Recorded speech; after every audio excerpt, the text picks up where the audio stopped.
Nous allons voir maintenant la structure même du livre dans cette deuxième partie. Donc, premièrement, on a le prologue. Dans le prologue, le livre s'ouvre par une brève introduction. Comme on a vu ici, là, c'est qui adresse le livre avec la fameuse bénédiction, donc les versets 1 à 3. Puis, vous avez la dédicace de cette apocalypse ou de cette lettre aux 7 églises d'Asie. Et ces 7 églises, d'abord, sont saluées et tout de suite, on donne finalement une description ici d'une trinité. C'est remarqué dans l'introduction, vous avez la trinité présentée par, je pense que ça vaut la peine de le lire, aux 7 gens aux 7 églises qui sont en Asie, que la grâce et la paix vous soient données de la part de celui qui est, qui était et qui vient. Donc on comprend ici qu'on parle de Dieu, Dieu le Père. De la part des 7 esprits qui sont devant son trône. Et si c'est une expression intéressante des 7 esprits, est-ce que 7 esprits véritablement, ou est-ce qu'on parle encore une fois dans le concept du livre de l'Apocalypse? Vous allez voir qu'on reprend souvent l'aspect du nombre 7. Donc 7 esprits, les 7 églises, les 7 sceaux, les 7 trompettes.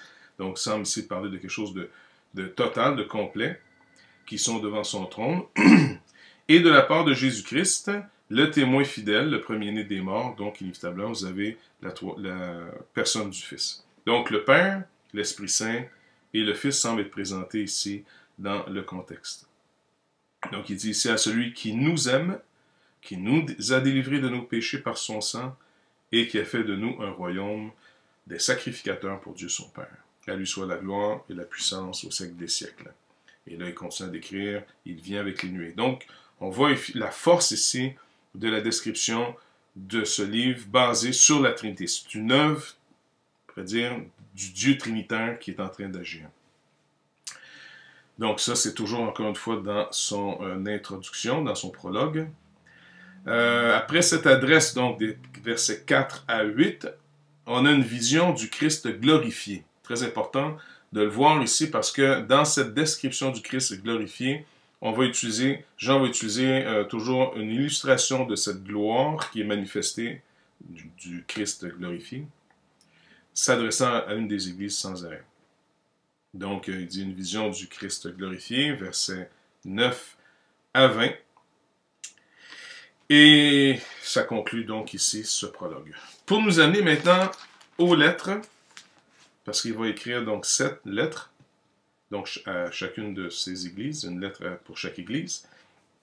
Et comme on l'a vu, ces lettres sont adressées à 7 églises d'Asie mineure, donc qui existent, qui sont en fonction à l'époque, qui vont représenter encore une fois soit votre concept eschatologique, le temps de l'Église, cette époque précise, des églises locales qui représentent l'Église universelle en général.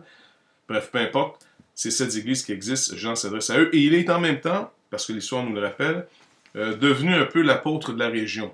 Paul est mort, et Jean est ici finalement en Asie mineure, en Turquie moderne, en d'autres mots, pour prendre soin de ces églises qu'il va continuer à fortifier dans leur foi. Donc, les lettres aux 7 églises, c'est des chapitres 2 au chapitre 3, 22. Donc, chapitre 2, verset 1, jusqu'au chapitre 3, 22. Jean, donc, se voit ordonné par le Christ, comme dit M. Carson ici, ressuscité, d'adresser des messages à 7 églises situées dans 7 villes de la province romaine d'Asie. Éphèse, Smyrne, Pergame, Thyatire, Sardes, Philadelphie et Laodicée. Et chaque lettre contient donc, ici on va juste voir la division très rapide, encore une fois, ça se divise en 7 points, un autre 7. Salutation, qui est adressée à l'angelos. Intéressant ici parce que, qu'est-ce qu'on doit entendre par angelos? Est-ce qu'on le traduit comme on le fait quelquefois un ange, du mot angelos, ou littéralement traduit veut dire aussi messager. Est-ce que c'est le messager de l'Église ou est-ce que c'est l'ange qui couvre, ou qui surveille, ou qui veille sur l'Église. Puis, après cette adresse donc à cet ange de l'Église, deuxième point, une description du Christ ressuscité, tirée de la vision, comme on a vu. Troisièmement, des félicitations adressées à chacune des églises, sauf Laodicée, qui n'a pas de félicitations. Après ça, il y a une critique de l'Église, sauf Smyrne et Philadelphie, ils n'ont pas de critique, tout semble bien aller. Un avertissement pour chacune des églises, avec une exhortation au 6e point qui commence par « que celui qui a des oreilles », et finalement une promesse, donc divisé encore une fois en 7 points. Puis, ça nous fait arriver au chapitre 4. Chapitre 4, vous avez donc cette fameuse vision du ciel. Jean est saisi et il est transporté, amené en esprit dans la présence de Dieu. Il est donc ravi vers le ciel où il est enlevé au ciel par l'Esprit, où il voit le Dieu souverain siégeant sur le trône et recevant l'adoration. Les créatures sont là, vous avez les 4 êtres, vous avez finalement les anciens, vous avez les anges, la multitude. Bref, c'est quelque chose d'extrêmement impressionnant. Et dans cette description, donc du chapitre 4, verset 1 jusqu'au chapitre 5, 14, on finit avec finalement ce fameux rouleau, ce livre, qui est donc scellé de 7 sceaux. Et Jean pleure, il est vraiment extrêmement bouleversé que personne n'est jugé digne d'ouvrir le livre. Mais vient ici le fameux agneau un agneau semblable à un agneau immolé, qui est lui jugé digne de briser les 7 sceaux et d'en ouvrir le rouleau. Ça conclut finalement cette section. Et donc, nous commençons, autre section, les fameux 7 sceaux. Ça, c'est le chapitre 6, verset 1, jusqu'au chapitre 8, verset 5.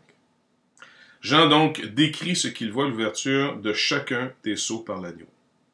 Je vais l'énumérer, là. Il y a d'abord la conquête, le massacre, la famine, la mort. Martyrs qui réclament justice et catastrophe naturelle représentant la colère de l'agneau. Donc, vous voyez, il y en a 6. Alors, il dit, avant la description de l'ouverture du 7e sceau, et ça, c'est important de voir cette division parce qu'on va le revoir aussi avec les trompettes, avant d'ouvrir le 7e sceau, donc entre le 6e et le 7e, Jean, finalement, nous donne une description de 2 visions, décrivant chacun, d'abord, des gens, une grande multitude de gens. Il y a les 144 000 des tribus d'Israël, les fameux 144 000, qui ont été récupérés quelquefois dans certaines sectes pour essayer de penser qu'ils étaient les seuls sauvés et que c'était souvent eux-mêmes. Bref, les 144 000 des tribus d'Israël qui ont été scellés par Dieu, chapitre 7, versets 1 à 8. Et dans la deuxième partie, 9 à 17, vous avez une foule innombrable qui vient de la grande tribulation ou la grande détresse. Pour après ça arriver, finalement, après cette vision en 2 points, ou 2 visions, vous avez finalement l'ouverture du 7e sceau. Et le 7e sceau, étrangement, lorsqu'il s'ouvre, lorsqu'il est brisé pour ouvrir, ça apporte dans le ciel un silence d'une certaine période, où les trompettes sont introduites. Des anges avec 7 trompettes. Donc les 7 trompettes, c'est le chapitre 8, verset 6, jusqu'au chapitre 11, verset 19.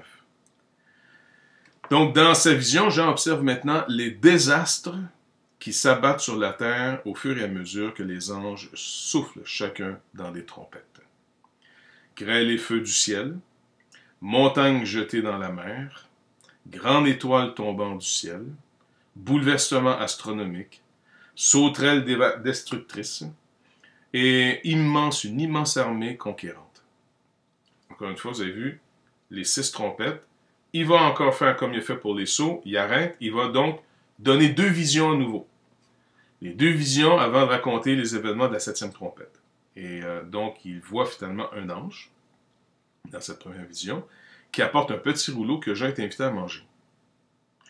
Puis, 2 témoins qui prophétisent, qui sont tués et qui sont ramenés à la vie. Donc, encore une fois, ces 2 visions viennent.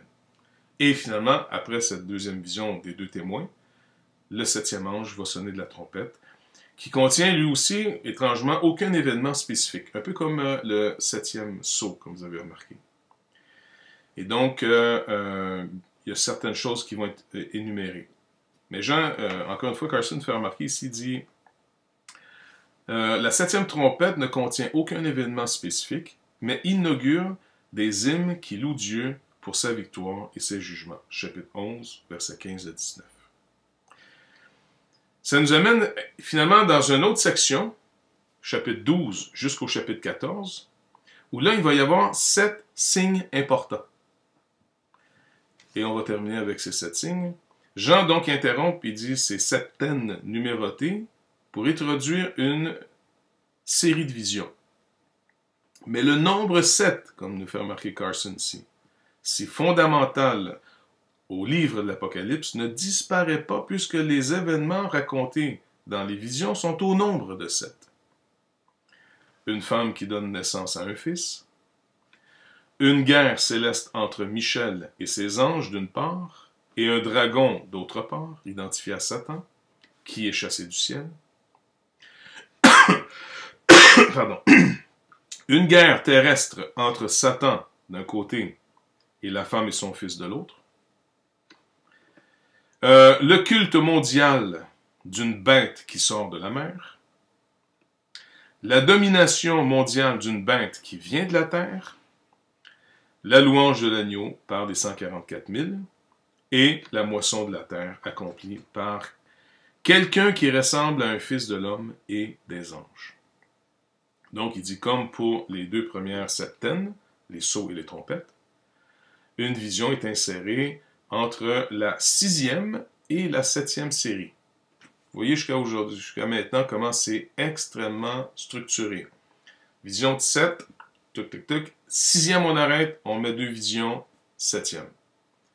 Même chose pour la 2e série, les trompettes, 7 trompettes, on arrête entre les deux. Et maintenant ici, 7 signes importants, même chose, 6e signe, entre le 6e et le 7e. Une vision est insérée entre le 6e et la 7e de la série. Vous pouvez le voir entre autres, chapitre 14, versets 6 à 13.